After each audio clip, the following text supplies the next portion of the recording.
El envejecimiento al que tiende la población en España es algo que se da por hecho, pero es que Canarias es de las comunidades que contribuye a esas altas tasas de envejecimiento. Solo por detrás de Baleares, Canarias es de las comunidades en las que ha aumentado el envejecimiento en el primer tramo de este siglo. Si en el año 2000 la tasa media de edad de los residentes era de 36 años, en 2020 es de 42 años y 7 meses.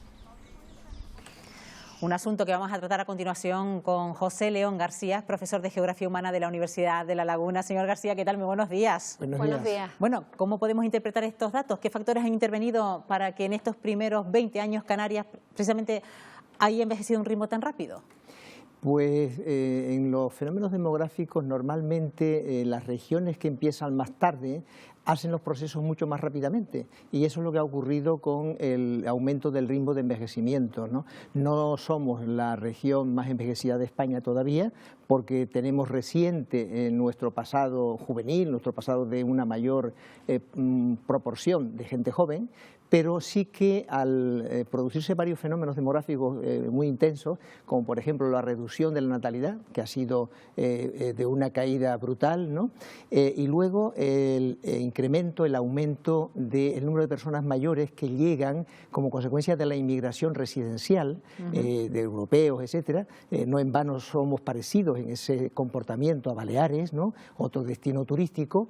Y luego, otro fenómeno que es el de la llegada de inmigrantes retornados de Canarias, de Venezuela, por ejemplo, que normalmente son personas jóvenes, pero también personas mayores, los que se fueron hace mucho tiempo, que regresan pues huyendo de la situación de aquel país y buscando pues remedio a los problemas, a los males, a las enfermedades, la sanidad mejor que tenemos, etcétera, en Canarias. Y ambos fenómenos, inmigración residencial e inmigración de retorno, pues envejecen mucho más rápidamente la población, porque lo que suman son personas mayores, y luego la caída de la natalidad, que hace que la base de la pirámide decrezca y por tanto se resalte la parte alta de la pirámide. Y luego hay otro fenómeno que es más general, que es el fenómeno del aumento de la esperanza de vida. Afortunadamente esto ha ocurrido así, y por tanto tenemos también de manera natural más personas mayores, con lo cual todo ello pues va en la dirección de aumentar el número de personas mayores. Por un lado ventajas y por otro inconvenientes, ¿no? Claro, claro. Es como la vida misma. Eso ha ocurrido en todos los países en los que se ha producido la transformación demográfica, la transición demográfica de sociedades más jóvenes a sociedades más envejecidas con el paso del tiempo, sociedades con muy pocos hijos, con unas fecundidades muy pequeñas, y llevan necesariamente al envejecimiento. También influye la cuestión de la insularidad, ¿no? Sobre todo esos jóvenes que se marchan de Canarias porque aquí no encuentran trabajo y el territorio está limitado, se marchan a otros sitios para intentar conseguir un empleo, y al final pues a lo mejor vuelven, pero ya cuando son mayores, como usted decía, para pasar los últimos años después de la jubilación, ¿no? Sí, ese proceso se ha dado y se sigue dando. Ahora, con las enormes tasas de desempleo que tenemos, con la enorme población en situación de ERTE, etcétera, etcétera, pues también eso contribuye, porque si se reduce el número de jóvenes presentes actualmente en el archipiélago, pues lógicamente queda también en resalte la proporción de personas mayores, con lo cual otro fenómeno que aumenta la proporción de personas mayores que tenemos. Haber pasado precisamente de esa tasa media de edad de 36 años en el año 2000 a 42, 7 meses en el año 2020, ¿se había experimentado ese tipo de situaciones en Canarias con anterioridad? ¿Hay algún precedente de que se haya incrementado en 20 años esa tasa media en más de 6 años, señor García? No, eso no había ocurrido nunca. Son todos fenómenos que son nuevos, claro. Son una novedad que tiene que ver con la evolución de los procesos demográficos en el archipiélago. Y si esto continúa así, y que Canarias, por ejemplo Baleares, por las circunstancias que usted ha dicho, ¿podría incluso Canarias posicionarse entre esas comunidades autónomas con las tasas de envejecimiento más altas? Pues ¿Al ritmo al que vamos? Claro, es posible, porque nosotros tenemos, por el contrario, la tasa de fecundidad más baja de España. Somos la última o la penúltima comunidad en este momento con la fecundidad más baja. Por tanto, si los inmigrantes que vienen, una parte son mayores y no nacen niños porque se ha reducido la tasa de fecundidad, pues resulta que vamos desbocados. Por eso es por lo que tenemos un porcentaje de envejecimiento mucho mayor que otras regiones, precisamente por la la reducidísima tasa de fecundidad que tenemos. ¿Puede influir también que esa población, esa cantidad de movimientos migratorios también que se producen hayan aumentado más en una provincia que en la otra? ¿Haya más población envejecida en Santa Cruz de Tenerife que, por ejemplo, en Las Palmas de Gran Canaria? Sí, es lógico en cierta medida que en islas pequeñas la población sea mayor, como en La Gomera o en El Hierro, ¿no? Sí, hay una notable diferencia entre las dos provincias canarias, sobre todo por el comportamiento de las islas periféricas. Las islas periféricas tienen un comportamiento muy diferente en una provincia y la otra. En la provincia oriental, la provincia de Las Palmas, el fenómeno o el desarrollo turístico pues ha hecho que islas como Lanzarote y Fuerteventura sean las más jóvenes en este momento, que tengan dinámicas pues muy diferentes a las de las Canarias occidentales, que están muy envejecidas, que no han tenido apenas el desarrollo turístico de aquellas islas, y por esa razón la inmigración en estas islas periféricas occidentales ha sido mucho mayor desde hace mucho tiempo, con la inmigración hacia América y luego con la inmigración a otras islas, sobre todo a Tenerife, en el caso de La Gomera, El Hierro y La Palma, y también al extranjero, al exterior, ¿no? A Europa y a otros países, etcétera, ¿no? Entonces todo eso pues hace que la provincia occidental esté mucho más envejecida por la participación de las islas periféricas occidentales que la provincia de Las Palmas, que está mucho más envejecida por esa dinámica pues notable del turismo en las islas de Lanzarote y Fuerteventura.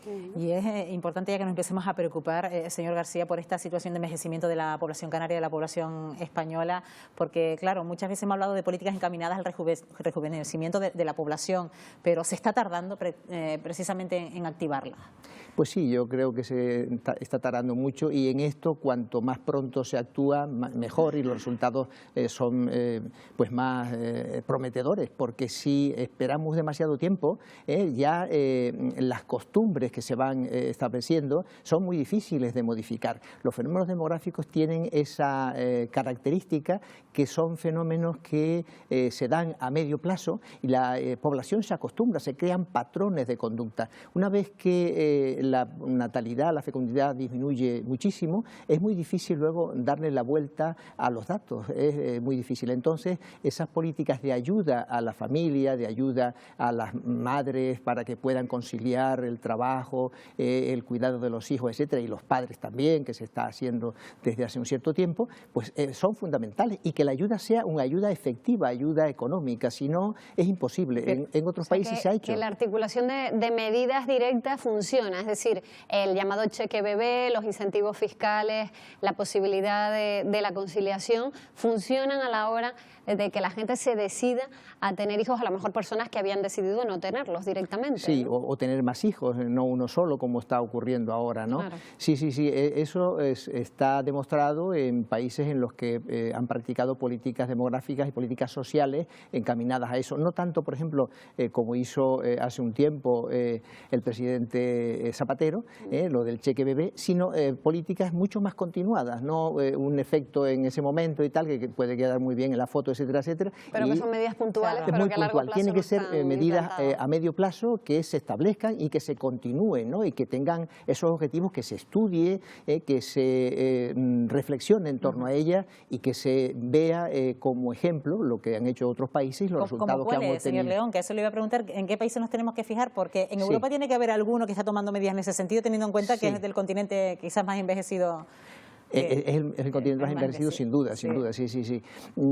Pues los países nórdicos, los países que han tenido políticas sociales, los países en los que el estado del bienestar ha tenido un mayor desarrollo, que se han empleado recursos muy abundantes en ese sentido, ¿no? Con políticas fiscales pues progresistas o progresivas, etcétera, ¿no? Aquí eso no ocurre, aquí las políticas demográficas son muy reducidas, muy escasas, afectan o benefician a muy poca parte de la población, con lo cual los efectos no pueden ser iguales que los de esos países en los que han empleado y emplean muchísimos recursos en ese sentido. Y yo creo que eso es muy importante para el país, no es algo que, bueno, es una cosa que queda bonita, no, es algo imprescindible, algo fundamental en algo tan importante como es la evolución de nuestra propia población, ¿no? ¿Influyen también las circunstancias actuales a la hora de decidir, por ejemplo, tener un hijo, ¿no? La situación de la pandemia que estamos viviendo ahora, el cambio climático, esa herencia que muchos padres no quieren dejar a sus hijos a la hora de enfrentarse a la decisión de traer a alguien al mundo, ¿no? Sí, yo creo que no tanto en la herencia que quieran dejar, ¿no? Porque la gente yo creo que se lía la manta a la cabeza y tienen hijos cuando quieren tenerlos, etcétera, ¿no?